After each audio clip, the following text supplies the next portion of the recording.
Hello বন্ধুরা, good morning good morning good morning. কেমন আছো তোমরা? আশা করি সবাই ভালো আছো। আমিও আছি, খুব ভালো আছি এটা বলবো না, গরমের জন্য আমি আজকে খানিকটা খারাপই আছি। আর এখন বাজে সকাল 8:30। তো আমি উঠেছি 6:30টায়। উঠে কালকের যে যত বেড কভার ফেটোভার সব ছিল সব গরম জলে ভিজালাম। ভিজিয়ে এক কলতলা সোফার কভার থেকে শুরু করে প্রচুর কাচাকাচি করেছি। আর সমস্ত কাঁচা বাসি কাপড় কাচা, গপুকে ওঠানো, বিছানা গোছানো হয়ে গেছে।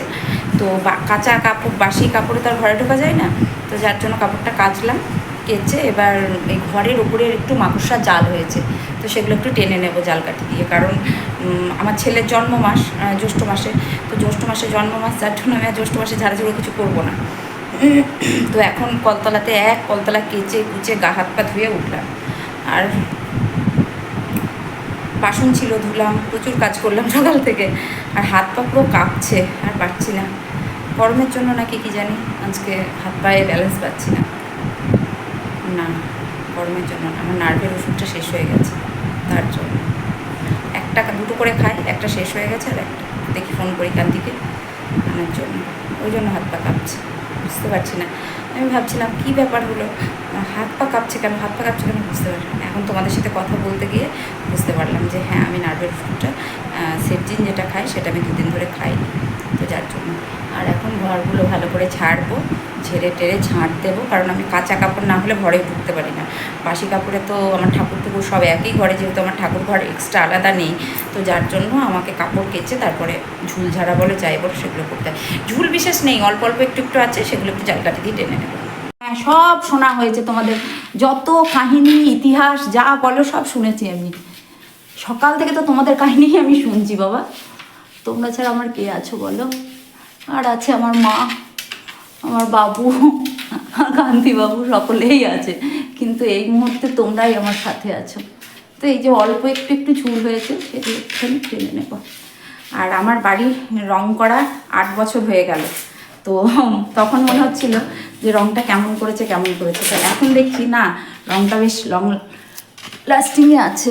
তো এই যে অল্প অল্প ঝুল বলবো কি, বৈশাখ মাসে চৈত্র মাসে ঝেড়েছিলাম, চৈত্র মাসে ওই হলো কি বলে ওটাকে, ওই সংক্রান্তি চোত গাজন যেটা হয় সেটা হলো, তার আগে সব ঘর দূর ঝেড়েছিলাম। তারপরে আর বৈশাখ মাসটা ঝাড়া হয়নি, বৈশাখ মাসটা এখান সেখান করতে করতে মানে ঝাড়া হয়নি। ঝেড়েছিলাম বলতে গেলে আমার দিদা মারা গেল তার 3 দিন আগে, মানে তখন ঝেড়েছিলাম, আর ঝাড়া হয়নি। তো এত ঝুল পড়ে মাকড়সার, প্রচণ্ড প্রচণ্ড ঝুল। সেগুলো একটু টেনে নিই, না নিলে বলে নাকি মাকড়সা ঝুল থাকলে মা লক্ষ্মী আসে না। জানি না মা লক্ষ্মী কতটা আমার বাড়িতে অধিষ্ঠান হয়েছে, তবে অবশ্যই মা লক্ষ্মী আমার ওপর সদাই, না হলে আমি আজকে হয়তো সেই ভাড়া বাড়িতেই থাকতাম।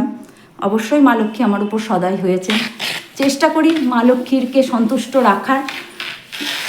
অবশ্যই মা লক্ষ্মী সদয়, পীযূষকান্তির পরিশ্রম, কান্তিবাবুর অক্লান্ত পরিশ্রম, আর আমার টুকিটাকি যত্ন দিয়ে আমার এই ছোট্ট সংসারটা গড়ে তুলেছি আমি। খুব কষ্ট করে এই সংসারটা আমি করে তুলেছি, খুব কষ্ট করে করেছি। তো যার জন্য এই বাড়িঘরটা আমার কান্তিবাবু আমাকে করে দিয়েছে, কিন্তু খুব কষ্ট করে করেছে কান্তিবাবু। জানি প্রত্যেকেই পরিশ্রম করে করে, প্রত্যেকেই কষ্ট করে করে, জানি। তো যেটা কষ্ট করে অ্যাচিভ করা যায় না, সেটার মূল্য পুরো অন্যরকম। হাই হাই হাই পড়ে গেল পরে।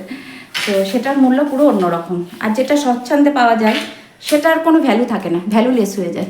আর যেটা আমরা কষ্ট করে অ্যাচিভ করি সেটা পুরোটাই তার মানে ফিলিংসটা পুরো অন্যরকম। তো কান্তিবাবু যখন এই বাড়িটা বানিয়েছিল, সত্যি কথা বলতে গেলে হয়তো আমার দোতলা, 20 তলা, 4 তলা বাড়ি নেই, কিন্তু আমার 1 তলা বাড়ি, কিন্তু এটা আমার কাছে স্বর্গ। এটা আমাকে কান্তিবাবু বানিয়ে দিয়েছে, এটা আমার কাছে স্বর্গ। বাকিটা ছেলেকে সেই রকমভাবেই বড় করে তুলেছি যে তোমার বাবা যতটুকু করার করে দিয়েছে, বাকিটা তোমাকে করতে হবে। আমার ছেলে সেদিকে সজাগ যে হ্যাঁ, বাবা অনেক করেছে, বাকিটা আমাকে করতে হবে। তো চল ঝটাপট ঝেড়ে ফেলি। আর এই দেখো টুকটুকি, টুকটুকি বারান্দাটা ঝাড়া হলো, অল্প অল্প ঝুল হয়েছিল, বললাম না, দেখেছ ও কোথায় ঢুকেছে? এই বেরো বেরো শিগগিরি, সোফার তলায় ঢুকেছে। চলো, এই বারান্দাটা ঝাড়া হয়ে গেছে। দেখেছো কি খেলা করছে ওরা সকাল থেকে, ছোটাছুটি। আর আমি এদিকে ঘেমে নিয়ে আসছি। তো চলো ঝটাপট করে ঝেড়ে ফেলি। আর হ্যাঁ, যেটা বলছিলাম, অবশ্যই প্রত্যেকটা বাড়ির প্রত্যেক কিছুই কষ্ট করে করলে তার একটা মূল্য অন্যরকম থাকে। আর এই বাড়িটা আমরা বানিয়েছি, অনেক সময় যখন পারিপার্শ্বিক দিক থেকে কষ্ট হয় বা কিছু হয়, তখন মনে হয় দূর এখানে থাকবোই না বা কিছু একটা এরকম। পরক্ষণে মনে হয় চোরের ওপর রাগ করে মাটিতে কেন ভাত খাবো। আজ একটা বাড়ি বানাতে গেলে কত টাকা খরচ, তাই না? তো নিজের মতো থাকবো, নিজের মতো করে থাকবো। আর সব থেকে যেটা বড় কথা, কান্তিবাবু, আমি তো লোকের বাড়িতে থাকছি না যে সেখান থেকে ছেড়ে চলে যাব। এটা আমার নিজে করা বাড়ি, আমার কান্তিবাবু করেছি বাড়িটা, তো আমি এখান থেকে কেন যাবো? তো সেটাই কান্তিবাবু আমাকে সেদিন বোঝাচ্ছে, বলছে তুমি, তোমার বাড়ি, তুমি থাকবে, তাতে কার কি বলার আছে। আর একটা জিনিস মাথায় রাখবে, কান্তিবাবু আমাকে এটা বারবার বলছে, আমি যখন হেল্পলেস হয়ে যাচ্ছি বা ভেঙে পড়ছি, যাই বলো না কেন, কান্তিবাবু একটা কথা বারবার বলছে যে দেখো, যে সময়টা আসে সেই সময়টাকে মানে সাদরে গ্রহণ করতে হয়। নিশ্চয়ই তুমি জানবে যে তোমার এর পিছনে কোনো ভালো কিছু কারণ আছে। আর আরেকটা কান্তিবাবু বলে যে একাকিত্ব কখনো বেইমানি করে না, এটা মাথায় রাখবে। তো কান্তিবাবুর কথা অনুযায়ী চলার চেষ্টা করছি এখন। আমার মা যেটা বলে, চোরের ওপর রাগ করে মাটিতে কেন ভাত খাবো, আমার বাড়ি আমার ঘর, আমি কেন ঘর ছেড়ে চলে যাবো অন্যত্র, একদমই নয়। এটাই, চলো ঝটাপট করে ঝেড়ে ফেলি। দেখো কত কিছু বেরিয়েছে ঘর ঝাড় দিয়ে। চেয়ারের কভারগুলো সব কেচে দিয়েছি আজকে, কাচাকাচি করে ঘর ঝাড় দেওয়া হয়ে গেল। মা ফোন করেছিল, মার সাথে একটু কথা বললাম, ঠাকুর ঘর ঝাড় দিয়েছি, পরিষ্কার হলো আপাতত। এখনও কিছু কাজ রয়েছে, সেগুলো সারবো টুকটুক করে, তারপরে রান্না। তো ধুলো না কোথার থেকে যে আমার বাড়িতে আসে দেখো। তো ঘরটা ঝাড় দিয়ে আবার কাপড় কেচে ফেলেছি, মানে গা ধুয়ে ফেলেছি, ওগুলো ঝুল ঝাড়লাম, ঝেড়ে আবার গাটা ধুয়ে অন্য একটা জামা পরে বসে আছি। আর আমার পিছনে দেখেছো বুচু বসে আছে, হাই তুলছে।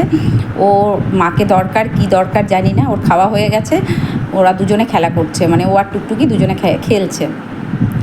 আর করবো হচ্ছে ভেন্ডির তরকারি, তো সব রকম দিয়ে একটু রুটি খাওয়ার জন্য রাত্রিবেলায়।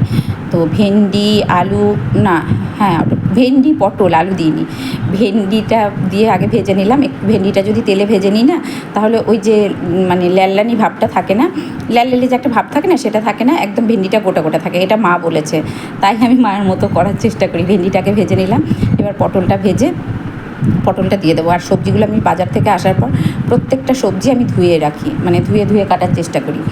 আর তারপরে শশা, অনেক দিন থেকে ভাবছি শশা খাবো, তো দুর্ভাগ্য শশা প্রতিদিনই আসে বাড়িতে, আমার খেতে ইচ্ছে করে না, আমি শুধু খাওয়ার মধ্যে একটু মৌসুম্বিটা খাই, তবুও খেতাম না, কিন্তু ডক্টর সাজেস্ট করেছে বারবার, যার জন্য খাই। তো আমার সবজিগুলো ভেজে মশলা দেওয়া হয়ে গেছে, আর ওদিকে ভাতের হাঁড়িতে দেখছি যে ভাতটা কত দূর হয়েছে। আর এই ভাতটা না আমি ঠিক তাক বুঝতে পারছি না, মানে নতুন চাল এনেছে তো ভাতটা তাড়াতাড়ি হয়ে যাচ্ছে, যার জন্য বুঝতে পারছি না। তো যাই হোক, ভাতটা কালকেও একটু অন্য দিনের থেকে একটু, আর আমার কান্তিবাবু যেটা খায় ভাত ভীষণ ঝরঝরে খায়। তো ভেন্ডির তরকারি হয়ে গেছে খুব ঝটাপট করে, যতটা দেখাচ্ছি এতটা ঝটাপট করে কিন্তু হয়নি বন্ধু। তো তারপরে মাছ করব, তো আমি দাঁড়িয়ে সবজি কাটছি, মানে একদিকে মানে বানাচ্ছি আর একদিকে রান্না করছি, বারবার বসে করলেও সমস্যা। আর যেহেতু বসে কাটতে পারছি না, তার অন্য একটা কারণ হচ্ছে আজকে প্রচুর কাছাকাছি করেছি, যার জন্য কোমরে খুব ব্যথা করছিল, তো সবজি বসে বানাতে পারছিলাম না, তার জন্য দাঁড়িয়ে কাটছিলাম। তো এখন করব পাবদা মাছটা পেঁয়াজ রসুন দিয়ে করব, কারণ সর্ষে বাটা দিয়ে ভাবছি একটু ডাঁটা চচ্চড়ি করব।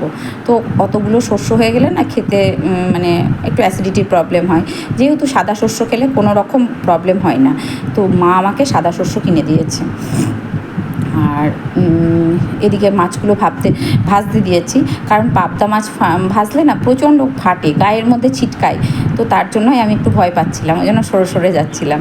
আর এদিকে মশলা বসিয়ে দিয়েছি, মশলা কষাতে দিয়েছি, ভুলভাল বলছি। আর এই ডাঁটাগুলো দিয়েছে আমার বড়দি দিয়েছে, বলতে গেলে আমার মেজদির একটা জায়গা আছে বড়দির বাড়ির পাশে, তো সেই জায়গাতে বড়দি লাগিয়েছে, তো সেখান থেকে ডাঁটা পেরেছে, বড়দি কান্তিবাবুকে দিয়েছে, কান্তিবাবু নিয়ে এসেছে বাস স্ট্যান্ড থেকে। তো ডাঁটাগুলো খুব সুন্দর খেতে, খুব সুন্দর, মানে কি বলবো, খুব মানে যে কটকটে টাইপের কষা একটা ডাঁটা থাকে না, সেটা না, এটা খুব সুন্দর ডাঁটাটা খেতে। তো যাই হোক, ডাঁটাটা কাটছি, ডাঁটা চচ্চড়ি করব, আলু বেগুন পটল দিয়ে ভাবছি ডাঁটাটা একটু চচ্চড়ি করব, কারণ ওই ঝোলের থেকে চচ্চড়িটা খেতে আমি বেশি ভালোবাসি। কিন্তু কান্তিবাবু আবার চচ্চড়ি অত পছন্দ করে না, ও বলবে একটু ঝোল করো, ঝোল করলে খেতে ভালো লাগে। আমার আবার মনে হয় একটু চচ্চড়ি করলে ভালো লাগে। তো যাই হোক, একদিকে রান্না করছি ঝটাপট করে, আর একদিকে ইয়ে করছি, আর মশলাটা কষাতে দিয়েছি, মাছের যে মশলাটা সেটা কষাতে দিয়েছি। তো জীবনের প্রতিদিন দৈনন্দিন কাজ থেকেই থাকে, তো তার মধ্যে আজকে যেন একটু বেশি করেছি, আজকে ঘর-টর ঝেড়েছি, সমস্ত কিছু করেছি, করে না আর পারছিলাম না, মানে দুপুরের দিকে, আজকে কিন্তু সকালেই উঠেছি আমি, তাও মানে কাজ সেরে উঠতে পারছিলাম না, যেহেতু অনেকগুলো রান্নাবান্নার ব্যাপার ছিল। তো সেগুলো করে টুকটুক করে এই যে ভাত হয়ে গেছে, ভাতের মাড় ঝরাতে দিয়েছি, ওদিকে মাছটাও হয়ে গেছে, এবার ডাঁটা চচ্চড়িটা বসিয়ে দেবো। তারপরে স্নান আছে, পুজো আছে, দেখ করতে করতে 1:10-15 হয়ে গেছে। তো খুব জোর কদমে চলছে আমার কাজ, সত্যিই খুব জোর কদমে চলছে, যেহেতু অনেকটা বেলা হয়ে গেছে, আর এত বেলা পর্যন্ত এবার এই ডাঁটা চচ্চড়ি বলো বা যাই বলো, এগুলো রান্না করতে কিন্তু বেশ খানিকটা সময় লাগে। আর এদিকে ভাত হয়ে গেছে, ভাতটা একটু বেশি গলা গলা হয়ে গেছে, তো সেটাই ভাবছিলাম যে কান্তিবাবু বকবে কি না। যাই হোক, কিছু বলেনি, কারণ নিজের হাতের কাজ তো সব দিন সমান হয় না। এইদিকে তাকা। আর এদিকে এই দেখো বুচু বসে আছে, খাবি ভাত দেবো এখন, মাছ দিয়ে খাবি? চলো পুজো করলাম। বাবা যা গরম আজকে, প্রচণ্ড গরম।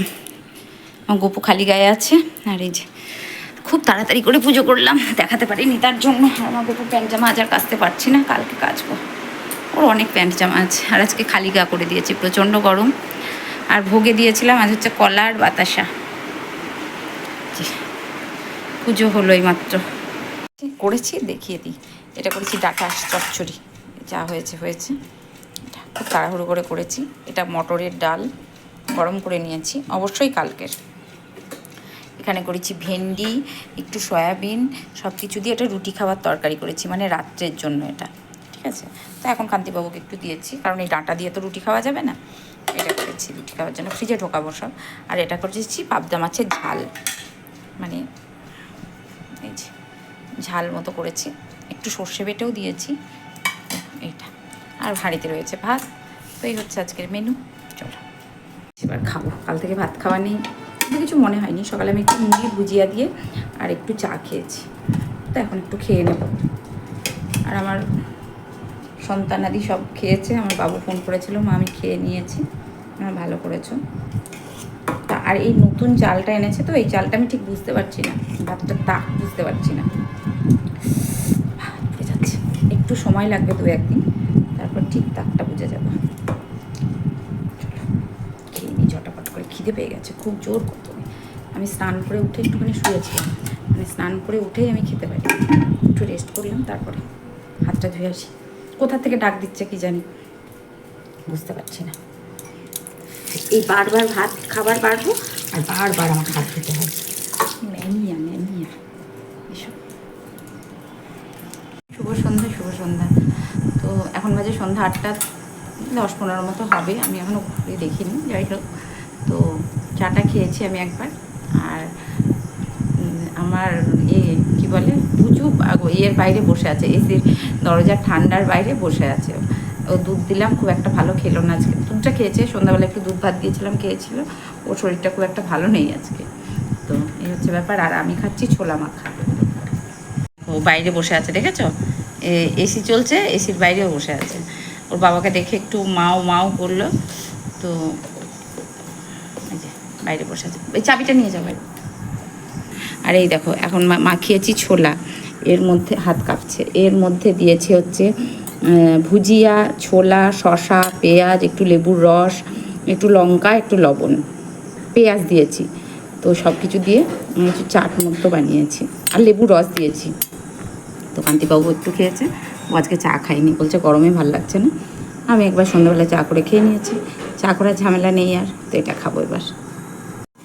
তো এটা বাসের ট্রেনে যখন মাখায় না, বেশি ভালো লাগে খেতে। বাড়িতে যত ভালো করেই মাখায় অতটা টেস্ট আসে না।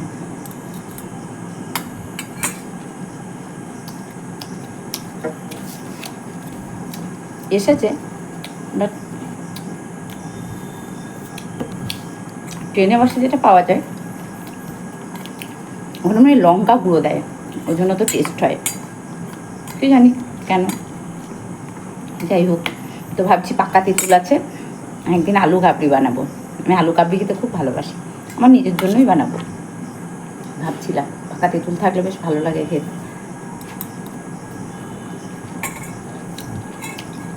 ছেলে আসলে নিজের জন্য তো বানাবো, কিন্তু ছেলে আসলে দুজনে মায়েরটাই খায়, অসুবিধা হয় না।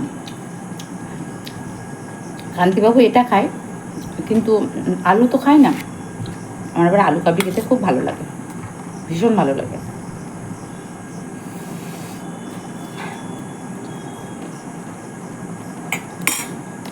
এটাও টেস্ট হয়েছে।